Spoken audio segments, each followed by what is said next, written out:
saying is,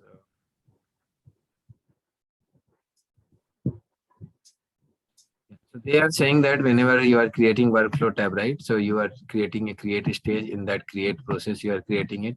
Okay. So they are expecting that you should have a multi-step form there. Okay. Multi-step form, you know how to do that? I don't know. Yeah. So in multi-step form, the step 1 will be entered as reported problem. Then you have to add one more step, and then you have to add as a identify location, and then you have to add one more step to add as a request updates. Okay. And then create process to display the contextual property one. Use the horizon under horizon, click change to select navigation template. So they are expecting to change you the navigation template of it. So navigation is nothing but how the form will look like. So multi-step form is nothing but multiple forms. The best example is like, let's say we are asking a user some information. So first in first screen we can ask personal information. Then in second screen it's related to the professional information. Let's say HR onboarding process is their application. So whenever any recruitment or any candidate applies for a position, we ask some questions, right? So these forms are like we can create a single form and define everything, but think about a screen which has a larger size. So it does not have, I don't like keeping and coming scrolling down here and there, right? So what to make it simpler, what we do is like we categorize those informations from the user. So for example, out of 100 questions which I want a candidate to be filled, there might be possible like 10 can be categorized as personal information. For example, first name, last name, right? Address, email ID, phone number. This can be categorized as a personal information. So we can create one screen for that. Then next, we are not going to process the flow. We are going to ask again some more questions. So in the next screen, we can say that, okay, tell me about your work experience. So they can add the work experience. Then in next screen, we can say that, tell me about your educational qualification. So he can add the educational qualification. In fourth screen, we can ask them, okay, if you want to come say anything to the HR person or to the about yourself or something like cover letter. Okay, then we can upload your resume. So this type of information we categorize it: personal, educational, work experience, right? So screen by screen. So this is called one form. One screen is nothing but one form. That's why it is, and we have here multiple. So that's why it is called as multiple form. Okay. Right? If it is a single, then it is a single collect information is there. If you think that it could be multiple, then you will go for multiple that option, multiple screen. What is that? Multiple step option. Okay, so that is why here they are expecting these things, that report a problem, then identify location, then request updates. Identify location, but enter your address. In other words, okay. Report problem means customer wants to report the incident, what is happened. Then on which address? Then what is the request updates? Okay. So they want you to create a multi-step form with these 3 screens. You have to create it, and then they want you to change how it will look like. I mean, how the screen flow will look. That multi-step form will look horizontal. Like, see, my dashboard, learn, certificate. This is horizontal. This is different screens, right? So this is called horizontal.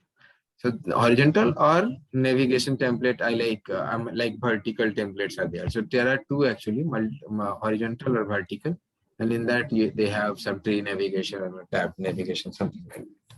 So you have to complete that, and then only it will be tested, because Okay. they are expecting it. Okay. That's why it is failing. You have done nothing wrong, but you have to do according to them.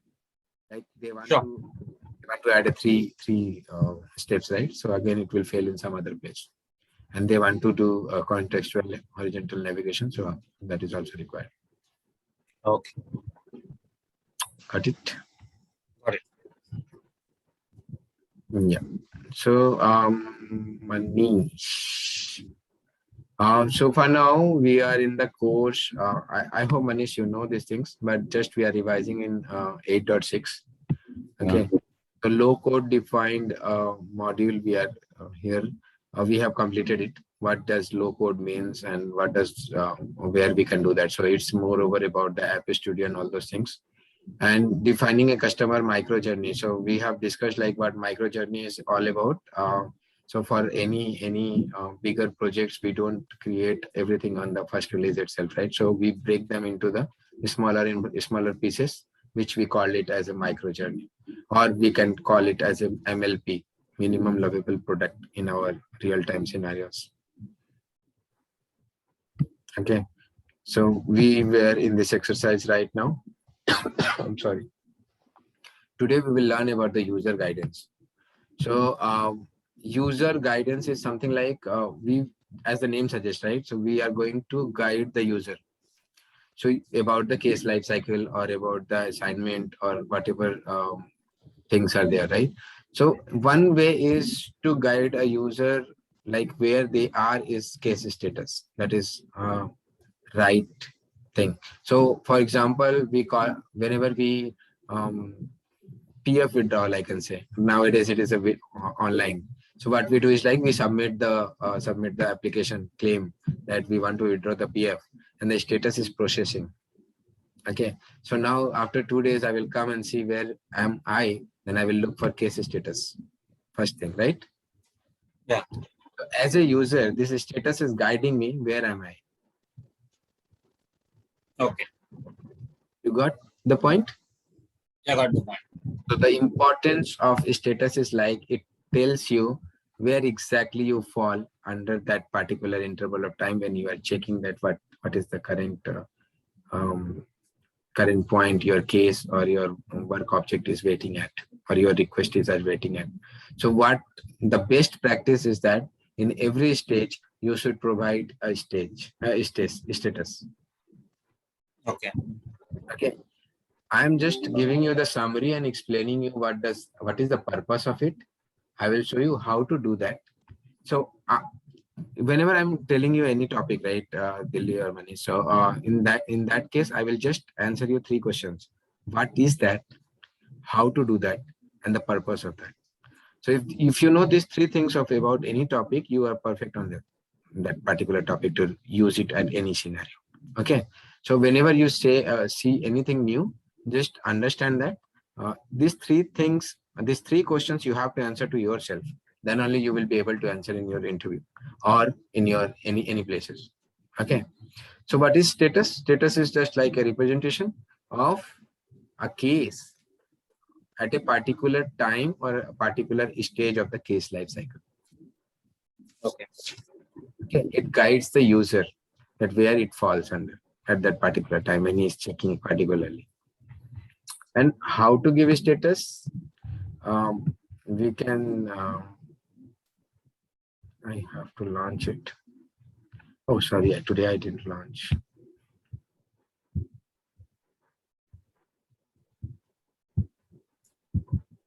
Let us start. So in your case status, when you click on click case lifecycle stage, so in right panel, right side, a panel will be open, and in that you will see the set status as. So typically, like we start with open, and then we go for pending. If it is approval pending, then pending approval, pending fulfillment. There are a lot of inbuilt already there in Pega, but there is a provision you can create your own status also.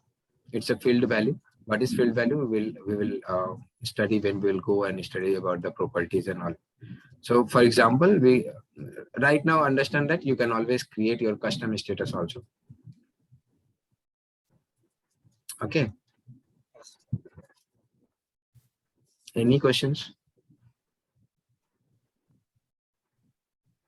For now. No? Do you want me to show it? If you show, it will be helpful when I see the video also. Sure. I will do that. So if you go through, I'm telling you, even if you are seeing my video, go through this theory also. It will help you in your CSA exam. So they might copy a question from here itself, and then they will give some 4 or 5 options. So it will be word by word. If you'll go once at a time, at least once to that course for every chapters, it will be helpful for your exam.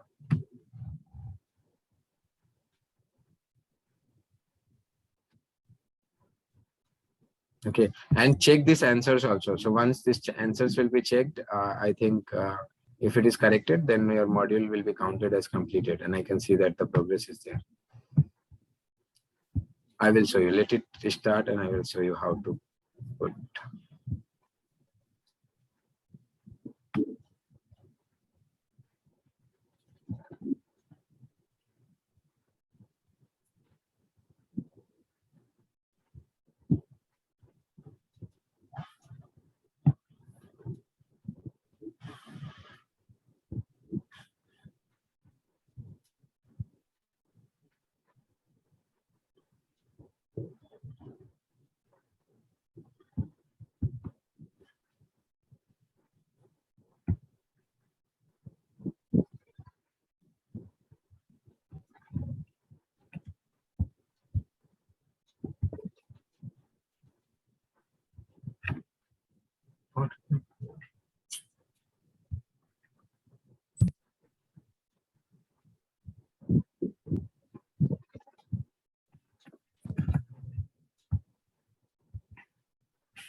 I remember last day we created one application here, right? No? That's it's opening. If not, we will create again.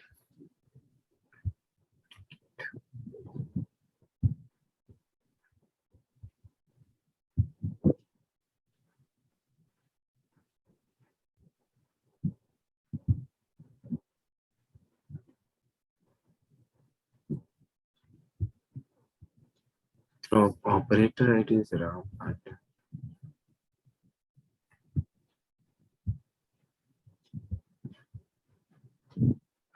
It's very slow sometimes.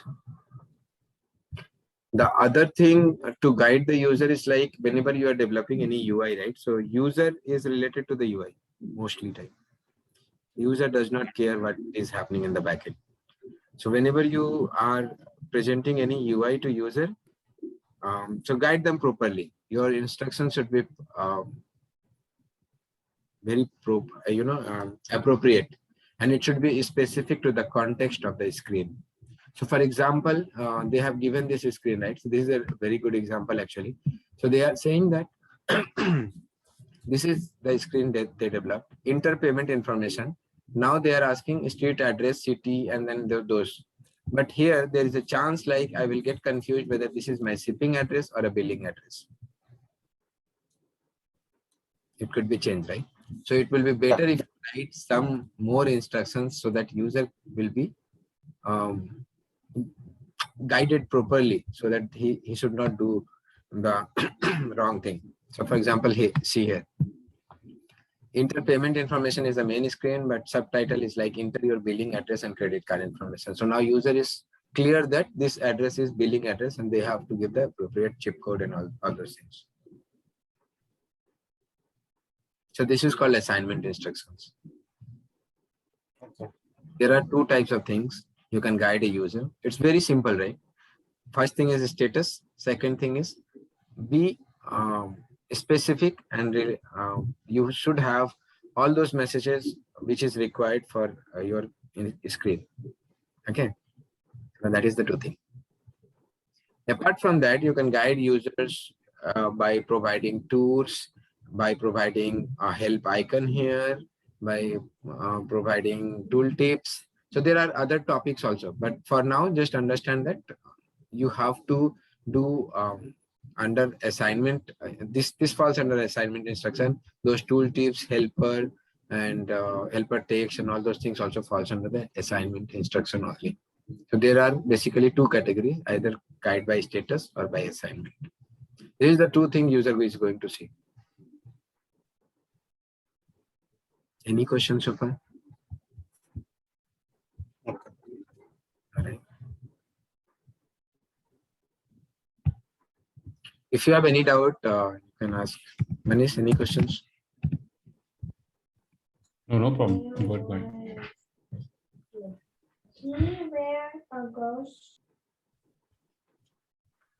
We'll log in and just show you.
Okay. What I was saying is like when you will click here, it will ask you a set status on the stage entry. Yeah. So whenever it will enter into the stage, it will set the status. So I already provided like in the second stage when it will enter here, we will provide pending approval. You can always create your own status and you can set it here. Okay. Just Okay. Any question from user guidance? no.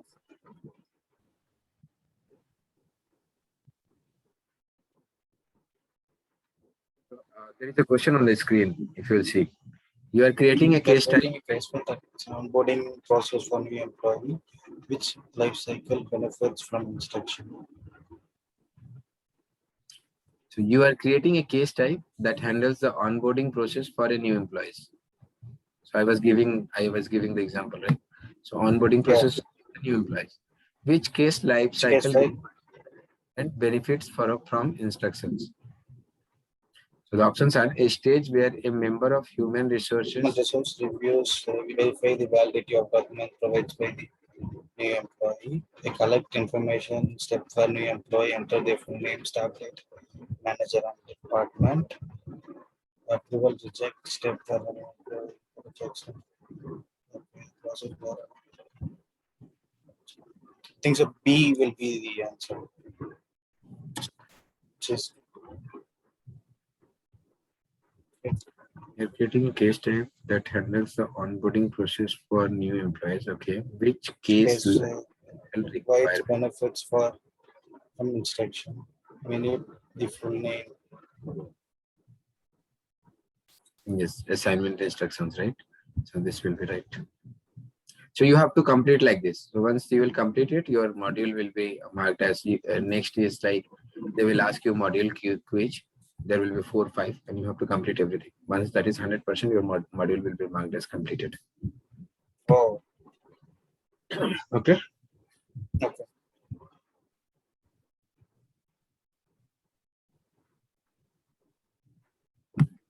Next chapter is completing work on time. So whenever we create a case, right? So we have certain what you call protocols, right? So that particular end-to-end transaction should be completed in some particular amount of time because it has a lot of human dependencies and it should not be like I created a claim and it will go for infinity or more than a year to resolve it, right? So every company, it's a bad user experience if it is taking more time. Every company, when they create application, they have a protocol like I can say that service level agreement will be the right word which Pega also use. to complete any task. Okay, so in Pega, that facility is provided. There is a SLA rule. We create it and we configure to our, we attach that configuration to our case. Okay, and that case will contain that SLA, and when the time reaches, it sends a notification, or you can perform any task when the SLA reaches its goals. For example, what is goal? Let me. So there are three things: goal, deadline, deadlines, and past deadlines. So how it gets defined is like, goal to complete in onboarding of a student is 7 days. Okay. Let's say 5 days. 5 days. Okay. But it should not exceed 7 days. Just correlate. If it exceeds 7 days, what action you want to take? 8th day. This is 3. You're getting my point, right? So that's why goal is to complete in 5 days. But if it is exceeding, do not exceed 7 days. It's a deadline. If 7 days is exceeded, some action should be taken on the 8th day automatically. Now we will go and see how SLAs are configured. Just give me 1 minute.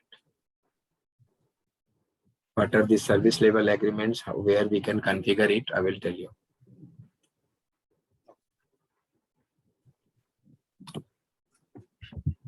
So you understood what is service level agreement, right?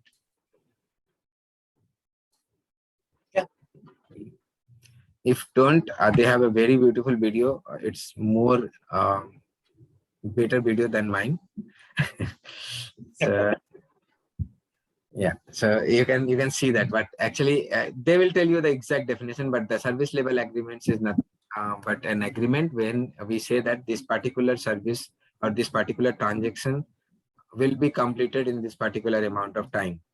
The shorter the time will be, the better the user experience will be. I will be very happy if my claims will be processed in 2 days. Generally does not happen in case of PF claims, but I will be very happy if I will get my cash in my bank in 2 days, right? It will be a very bad experience for me if it will take 1 year, because I'm in need of something. That's why I'm requesting you, right? So that is a service level agreement. Okay, service level intervals are nothing but the time I told you, right? They are divided into goal, deadline, and past goals. So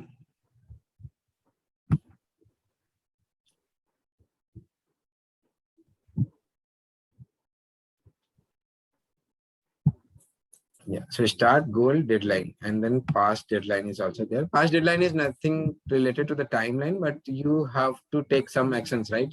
Past the deadline. So generally what we do is like in real-time projects, what we do when it starts, if you want to communicate, that's okay. You see there +0, +10, +10, right? So this is the priority of the work object or your case. So when it starts in the flow, let's say, yeah, the priority of it is 20. When it comes to the assignment, the goal, the timer will start. Okay, once it will come in the assignment. So in that case, it is saying +0, right? When goal reaches, when it starts, so priority will not increase. But after 48 hours, when the goal will reach, the priority will increase by 10, which is indicating somewhere in the work queue, like this work object has a priority, it's an emergency now, its time is getting over, just process this one first. So we are prioritizing it, like we prioritize our things, right, in real life. So we are prioritizing things that, okay, one candidate is waiting from a long time, I want to process his resume first, then anyone else. You're getting my point, right? So this is, we increase the priority also in the service level agreement, so that the person who is working actually in the work basket or work queue, where we have bunch of work objects or cases, in that case, the person should be able to know that, okay, this is an urgency because its limit, it's reaching its goal time, or it exceeds its goal time, it's in deadline right now. So that particular that particular emergency or the prioritizing things we can do it using a property called urgency label. So in Pega, so that is this +10 and +10 is there. Okay. So generally what happens in real time is like, let's say it will 20 was the priority.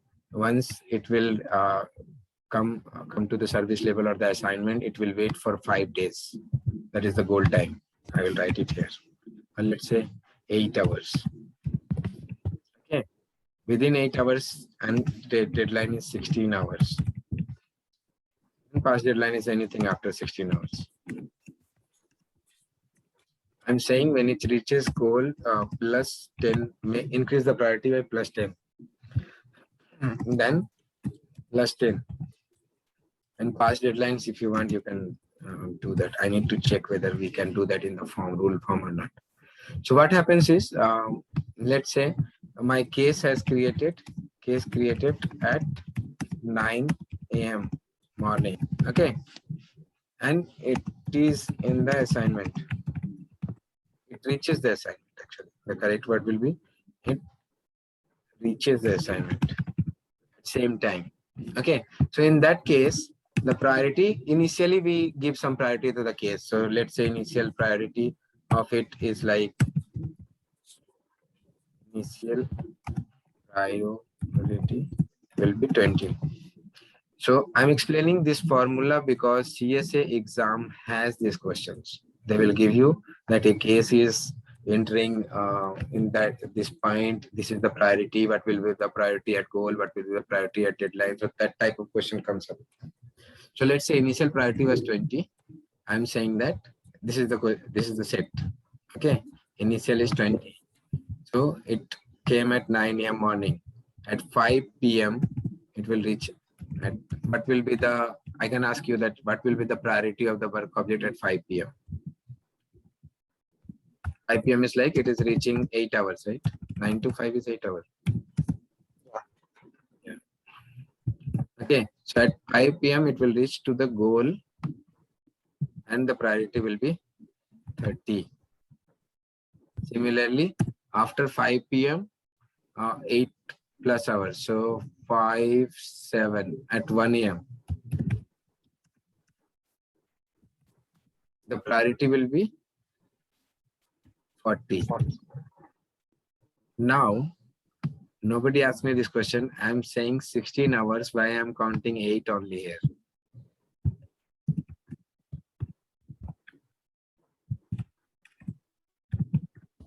It is because everything, every stage is counted from initial reached. Okay. So every stage, every time is counted. The timer will start and it will start counting for every stage of the service label from the initial when it reaches. It's not like when goal reaches. Okay. So from 9 a.m. when it passes 8 hours, goal reaches. From 9 a.m. when it passes deadline, 16 hours, the 16 hours deadline reaches. Okay. Got the point, right? So that's why I said at 9 to 5 p.m. it will become 30, and from 5 I counted 8 more hours because 8 is already counted. So at 1 a.m. it will become 40. This way we prioritize the items. Okay. Okay. Doubt?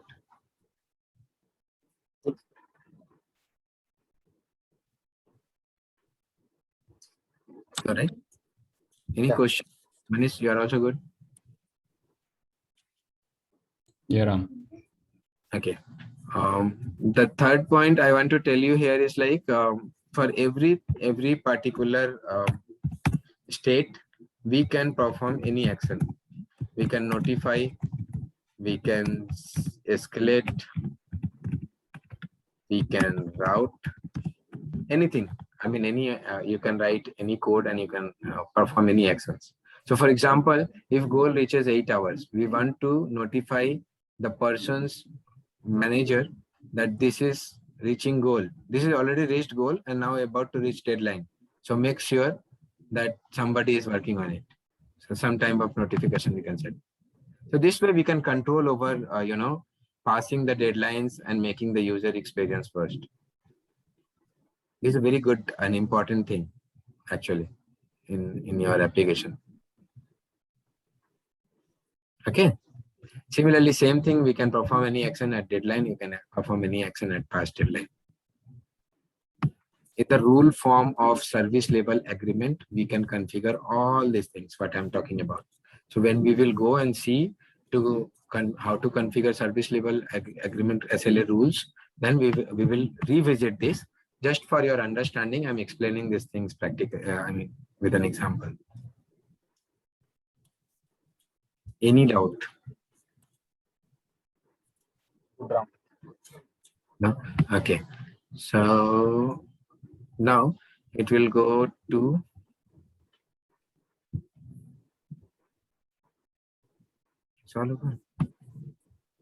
okay, no, I have to tell a few more things about this.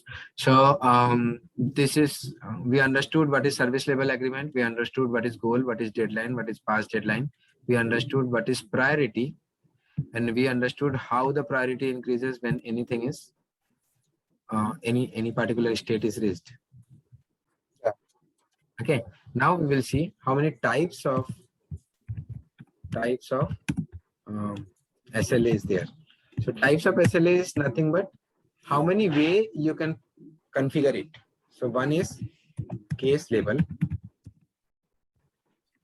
The second one is process level. Third one is assignment level.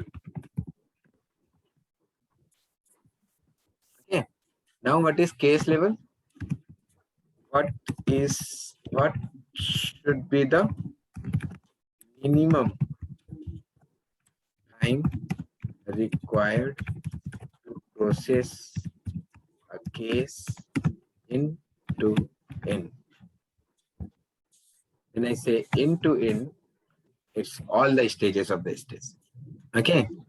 We can configure complete particular process also. For example,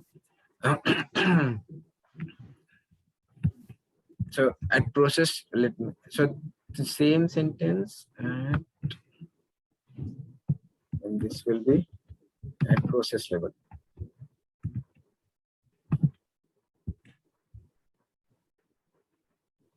To process flow into it. Okay. And this will be at the assignment level. Process to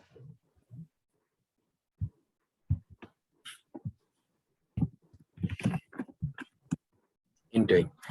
Example is, what could be the first one? So what will be the minimum time required to solve an onboarding or a process claim request? So let's say I have a process claim application where customer is claiming some device. So in that device, what we will do is like, let's say it's an insurance. Okay. So he is claiming some car accidents happened. He created a claim. Okay. Now, what is the time? What is the SLA a company has provided? So we send some emails customer like with this, we will be resolved within 72 hours or 32 hours, or there will be a timeline, right? So what is the minimum time required to complete that request from end to end? The customer has requested and submitted it. After that, till it is not denied or approved, whatever the end to end transaction is the last stage, that is at case level. Okay, we can configure any SLA at case level to say that this case should be resolved in this particular amount of time. Process level is like, so we want certain, there is a subtask, you can say that. Process is nothing but a subtask. Okay, so there is a for a fulfillment stage, let's say, we are going to check the inventory and then approve and confirm this whatever the things are there. Order is created by customer. Let's say book creation we discussed last class, right? So there is a there is some book book store application is there, and a customer has ordered some books. There is a stage, there is a flow in which we are going to check the inventory and confirm the order. So that part, I don't want to that particular, sorry. Good. Yeah. So that particular part where we are going and checking the inventory and confirming it, I don't want to spend more than 1 hour or 2 hours.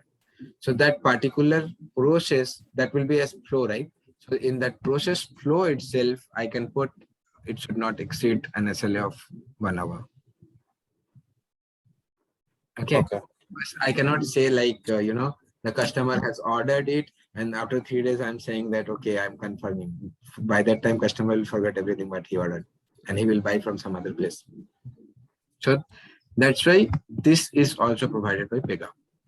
If you want to provide an SLA for any subtask, divide them into process, and at process level, you can provide the SLA.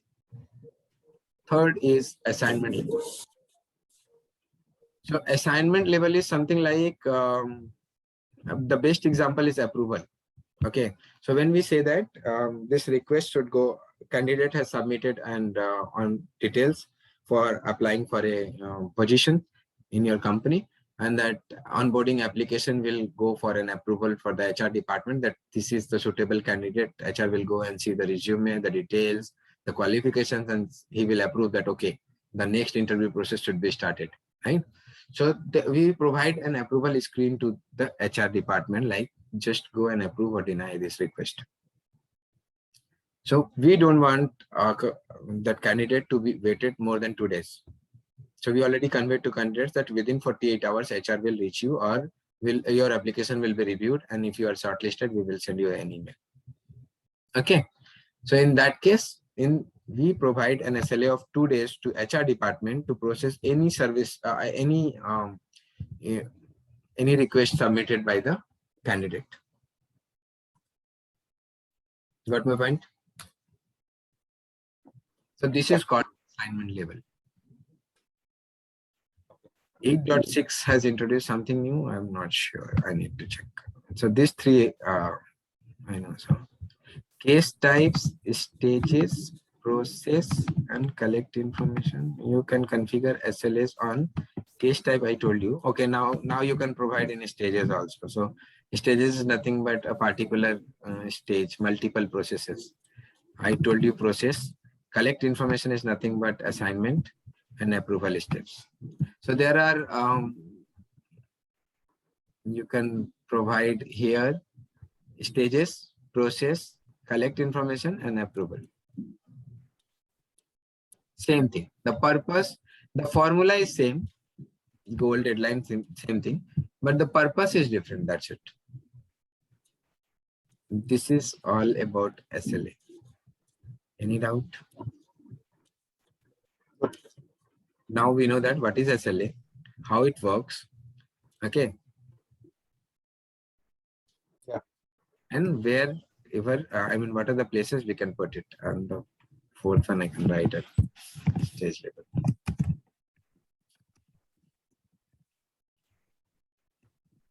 Okay. Now we will see how to create it. What they're saying about urgency, I already told you. Urgency is a numeric value that brings, it will never exceed more than 100. The maximum urgency is 100 only. So see, I'm explaining you the things, but this is the question it can come. Can urgency be 110, 120, and you have to say true, false. So you have to go through this course one by one. Okay. It will be easier for you after this class because you know what is urgency is. It will be easier to remember. So the maximum urgency is 100. It will not exceed 100. Even if it is calculated more than 100, by default it will be 100 only.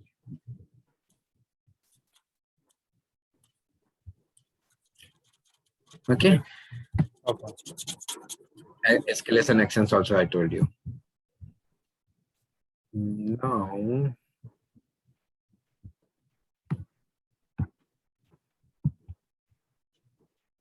am I going too fast? No, it's good.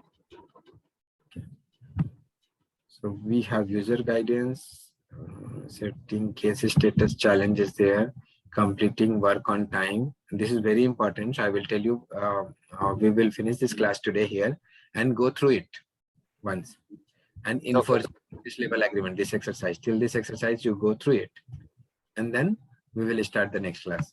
Because service level agreement is, you are going to be use these things in your real time projects also. And this is very important topic actually. It drives many things in future. So there is a concept called get next work. So whenever there is a button there in that portal of the users, you can click on that, and whatever the next prioritized work object is there or case is there, it will be automatically come for the person to work on. So let's say if he is pointing to some multiple queues, multiple cases, right? So he don't know which one to pick. So if you will click on get next work button, the get next work button will work on this urgency, and there are some other logics also which can be customized. But right now Pega is checking the priority of the case by default. So based on the priority, those who will have the higher priority, it will bring the that particular case will be opened for the processing. So in this way, that helps and that reduces the time of a user also to find out which one is important, which one is not. So that is something different, and it's an advanced topic. But SLA is the particular rule which is increasing the priority or prioritizing it and making it available for the get next one. So that's why I'm saying complete this till this part thoroughly, and then we can check the next things. I think couple of classes and this module will be finished. But once this module will be finished, try this exam. Try this mission exercise and this exam. Okay. Once you will pass this low code app builder exam, you will get a badge which will be added to your profile, Pega profile, and you can share it to your LinkedIn also. So this is a good achievement. Okay. Okay. Any questions? I will upload this video again on my YouTube channel. For your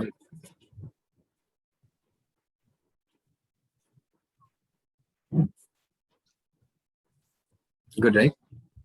Yeah. Good. Okay then. Thank you, Manish. Thanks, Dilip, for joining us. Thank you, Ram. Thanks, Manish. Thank you.